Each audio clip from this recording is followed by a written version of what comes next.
99% মুসলমানের এই দেশে কোরআনকে নিয়ে কথা বলা হয় আর ফাঁসি দেওয়া হয় না, এটা কখনো হতে পারে না।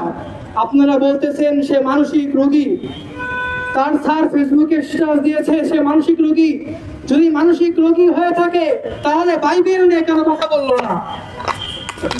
বাইবেল নিয়ে কেন কথা বললো না? গীতা নিয়ে কেন কথা বললো না? কোরআনকে নিয়েই কেন তার কথা বলতে হয়? আজকে আমরা এই আন্দোলন থেকে প্রতিবাদ করছি। বাংলাদেশে কোরআনের বিরুদ্ধে যে কথা বলবে, কোরআনকে অবমাননা করা হবে, তাকে ফাঁসির রাষ্ট্রে ঝুলাতে হবে। এই বলে আমার বক্তব্য শেষ করছি। আসসালামু আলাইকুম ওয়া রাহমাতুল্লাহ। আলহামদুলিল্লাহ। নর্থ সাউথ বিশ্ববিদ্যালয়ের শিক্ষার্থী অপূর্ব পাল ও সাতক্ষীরার সোহাগ হোসেন কর্তৃক কোরআন অবমাননার প্রতিবাদে এবং তাদেরকে দৃষ্টান্তমূলক শাস্তি, মৃত্যুদণ্ড কার্যকর করার দাবিতে বিক্ষোভ সমাবেশের পর্যায়ে বক্তব্য রাখছেন বৈষম্য বিরোধী কওমি ছাত্র আন্দোলন ঢাকা মহানগরের সংগ্রামী যুগ্ম আহ্বায়ক মোহাম্মদ শহীদুল ইসলাম। বক্তব্য রাখছেন ছাত্র নেতা মোহাম্মদ শহীদুল ইসলাম।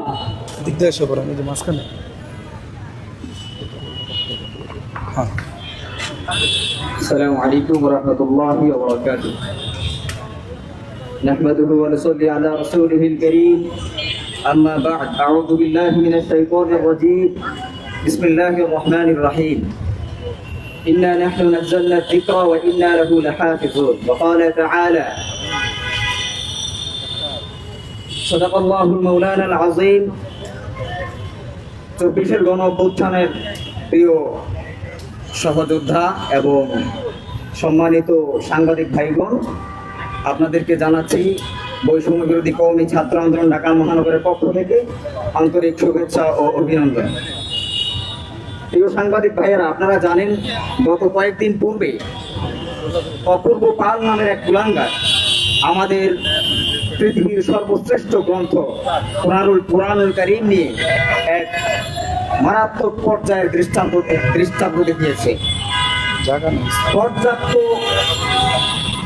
চূড়ান্ত পর্যায়ের বেয়াদবিতে পৌঁছেছে। সে এই কুরআনুল কারীমের মধ্যে লাথি মারার মতো জঘন্য অপরাধ করেছে।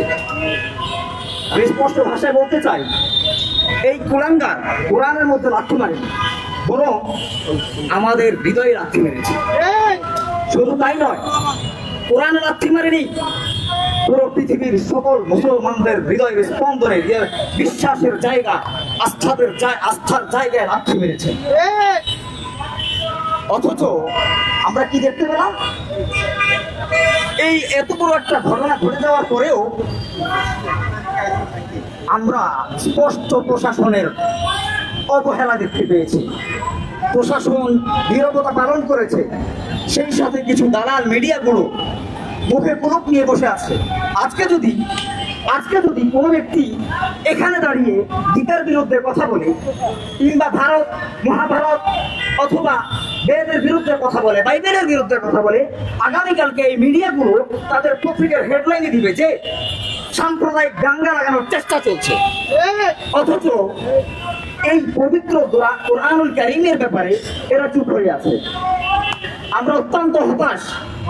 শুধু তাই নয়, কিছু সুশীল সমাজ বুদ্ধিজীবীরা মারাত্মক পর্যায়ের বদমাইশি করছে। তারা ফেসবুক সহ বিভিন্ন জায়গায় গিয়ে তাকে মানসিক বিকারগ্রস্ত বলে প্রমাণ করে বিষয়টাকে ভিন্ন দিকে মোড় ঘোরানোর চেষ্টা করছে।